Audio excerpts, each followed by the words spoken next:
Antes de empezar, si quieres clases de inglés conmigo, métete a englishwithdane.com/classes y reserva tu plaza.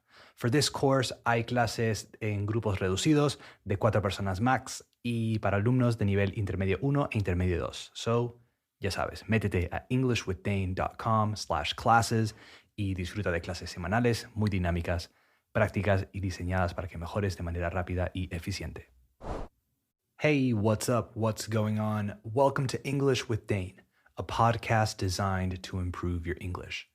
As always, I'm your host, Dane, and you can find me on Instagram and TikTok at English with Dane. Today's episode is about common mistakes. Some are grammar related, while others are more on the pronunciation side. It's not the first time I do one of these episodes, but I like to think they're useful. If you don't make any of these mistakes, then awesome. But if you do, then starting today, you don't. So here we go. You are listening to episode 151 of English with Dane. Hit it.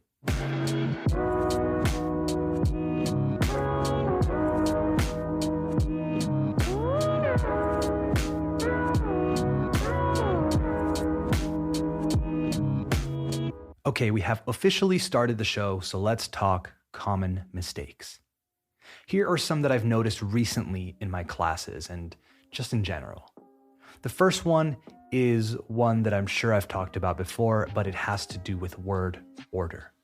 The mistake would be saying something like, "She wants to know what time is it." She wants to know what time is it. The correct version of that is, she wants to know what time it is. It is, not is it. If it's a question, then what time is it? But when what you're saying is not a question, she wants to know what time it is. So be careful with that one. That's one that happens to English speakers at pretty much every level. Ya que estamos hablando de it is, since we're on the subject of it is, let's talk about another mistake I hear people make pretty often. I hear people say things like, "He has a job that it's really difficult."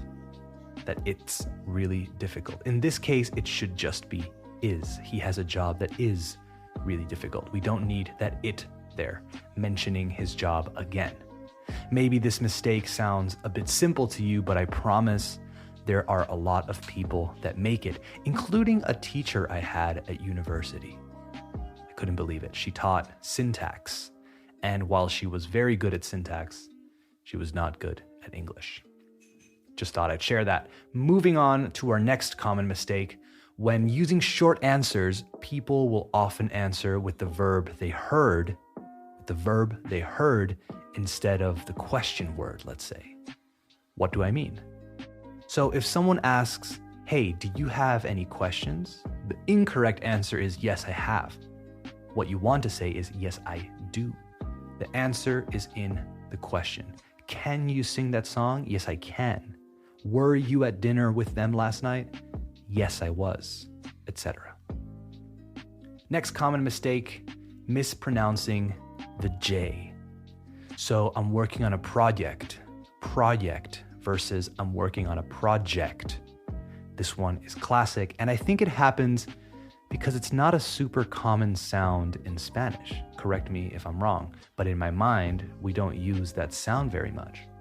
What I think happens is that Spanish speakers, at least here in Spain, soften that sound and it becomes like a Y. So yeah, project and not project. Budget and not budget. Next up, we have forgetting the subject or dropping the subject. So in Spanish, you can omit the subject because the verb conjugation tells you the subject, right? If you hear subieron las escaleras, you think ellos, right? Well, I also say ustedes instead of vosotros, so maybe it's not the best example, but you get what I'm trying to say. Subo las escaleras. It has to be yo subo, right? But in English, that is not the case. Verbs don't change as much in English, so we have to remember to keep the subject. This could have been included when I talked about the word it, because oftentimes I hear people say things like is beautiful when they mean to say it's beautiful. So again, always include the subject. This next mistake has to do with the word that. That. In Spanish, we say mi amiga que vive en París, for example, and ese que should be a who and not a that. We often think, okay, so que, pues that, but no. When it's a person, we should use who. This is not a big deal though. I don't think people would even register this mistake. However, there's another moment where that que can betray us a little bit. Ella quiere que hables conmigo. She wants you to talk to me. Nada de she wants that you talk to me. No, never. She wants you to. They want us to. We want them to, etc.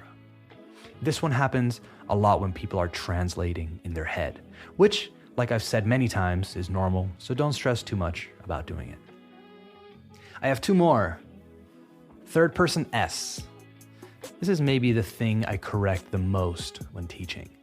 This is one of those situations where you know, but you forget. This usually happens when you're feeling lazy or tired, I think. This is not one that needs an example, it's just a friendly reminder to include it. I feel like this one doesn't really count, so now I have two more. This next one, I'm sure you're aware of. I am agree.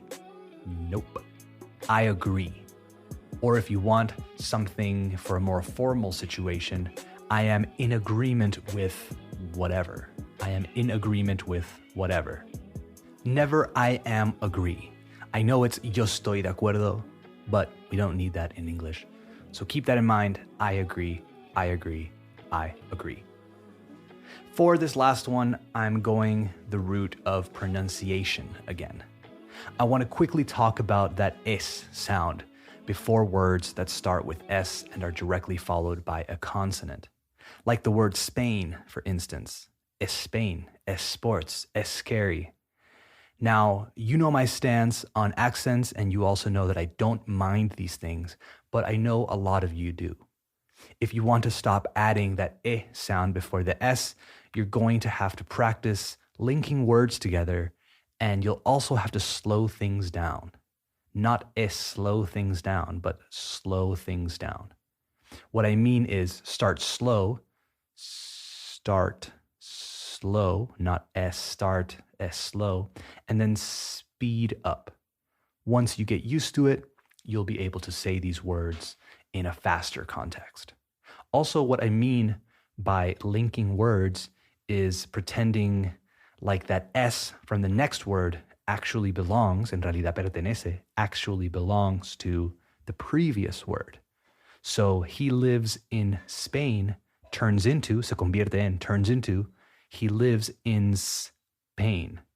In Spain. In Spain. So you move that S to the previous word. These two things should help to reduce that over time. Let me know how it goes. All right, that's it for this episode of English with Dane. I hope you enjoyed it, and I hope you learned something. If you made it this far, si llegaste hasta aquí, if you made it this far, give it a 5-star rating on Spotify or Apple Podcasts or wherever you listen.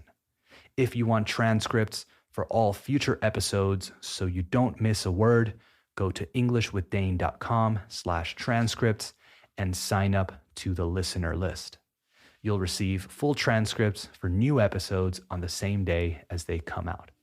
If you want past episode transcripts, you can get those there too. That's englishwithdane.com/transcripts. All right, talk soon.